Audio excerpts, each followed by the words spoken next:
Apa dalil kita tidak boleh mengadakan acara tahlilan? Kebalik, Bu. Kebalik. Ayo tolong dibalik pertanyaannya yang benar. Nah, tolong yang nanya, ayo dibalik nanyanya gimana mestinya?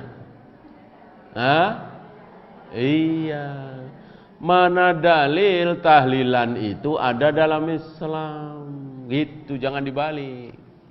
Karena tahlilan, sholat, zikir, baca Al-Quran, puasa, tawaf, sa'i, azan, qomat, ini semua harus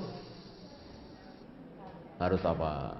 Harus ada tuntunannya dari Nabi, ada contohnya dari Nabi sallallahu alaihi wasallam, ada perintah dari Nabi sallallahu alaihi wasallam.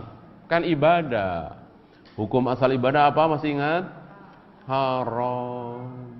Jadi ibadah itu hukum asalnya haram, tidak boleh kita lakukan kecuali ada contoh dari Nabi sallallahu alaihi wasallam. Ada perintah dari Nabi alaihi salatu wassalam. Nah, mana perintah dari Nabi? Ketika Nabi masih hidup, ada yang mati enggak? Ketika Nabi masih hidup, ada yang meninggal enggak? Banyak. Banyak sekali. Ya. Dari mulai Mus'ab bin Umair, Ja'far bin Abi Thalib, Zaid bin Harisah, Hamzah, Khadijah istri beliau, anak-anak beliau, semuanya meninggal ketika beliau masih hidup, kecuali Fatimah. Adakah riwayat Nabi mentahlilkan mereka? Nabi mentahlilkan Khadijah lah, yang paling dekat kan istrinya. 3 hari, 7 hari, 40 hari, 100 hari. Ya, tidak ada. Mungkinkah kita lebih pintar dari Nabi? Nabi enggak tahlilan, kita tahlilan? Enggak mungkin kita lebih pintar dari Nabi sallallahu alaihi wasallam. Ya. Itu. Lalu apa yang kita lakukan? Enggak ada apa-apa. Kalau mendoakan, ngapain nunggu 7 hari? Ngapain nunggu 40 hari, 100 hari? Bakhil. Mau mendoakan ayah, ibu yang sudah meninggal, kok nunggu 40 hari, nunggu 100 hari? Tiap hari. Saat ibu sedang sujud, saat ibu sedang nunggu qomat, saat ibu buka puasa, saat ibu sedang di sepertiga malam, saat hujan sedang turun, saat ibu sedang safar. Ini kan saat-saat mustajabah. Doakan.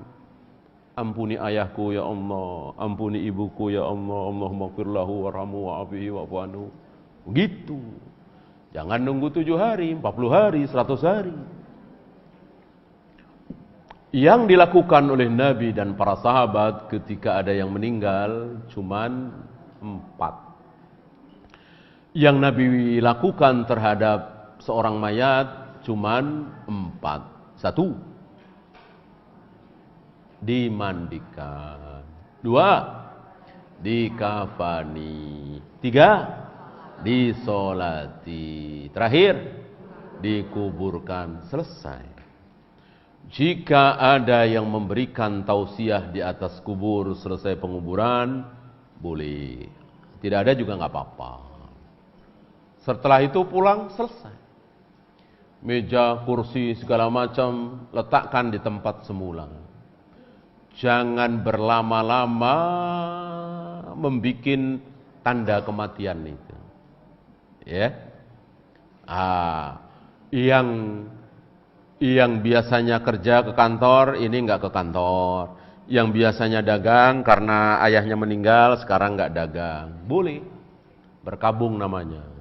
Tapi jangan lebih dari 3 hari.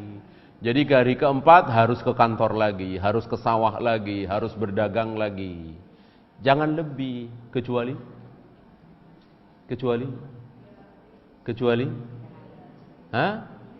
Iya 3 hari masa idah itu. Kecuali istri yang ditinggal mati oleh suami. Berapa lama? 4 asyurin wa asyra. Berapa? 4 bulan 10 hari. Maka selama 4 bulan 10 hari jangan keluar rumah.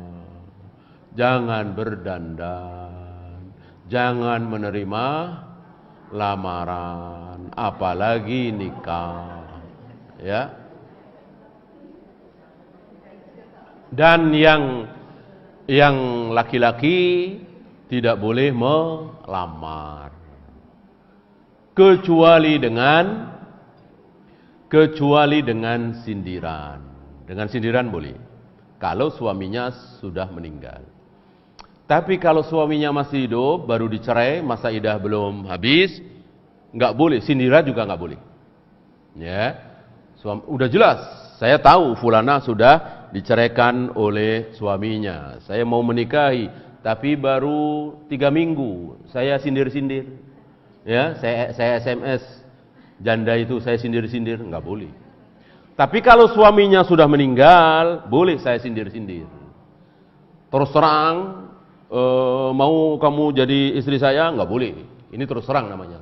Sindir-sindir boleh, asal suaminya sudah meninggal. Ya, sindiran lah, banyak kan kesindir.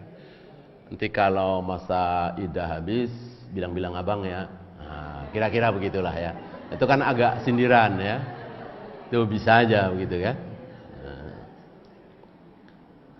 Nah, itu boleh, kalau sindiran boleh. Kalau suaminya sudah meninggal. Kalau suaminya masih hidup, sindiran pun tidak boleh. Nah, masih hak suaminya. Masih memberikan waktu itu untuk suami rujuk kembali.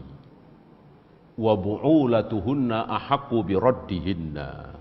Suaminya yang paling berhak untuk kembali. Jadi orang lain tidak punya hak dulu. Yang paling punya hak adalah mantan suaminya.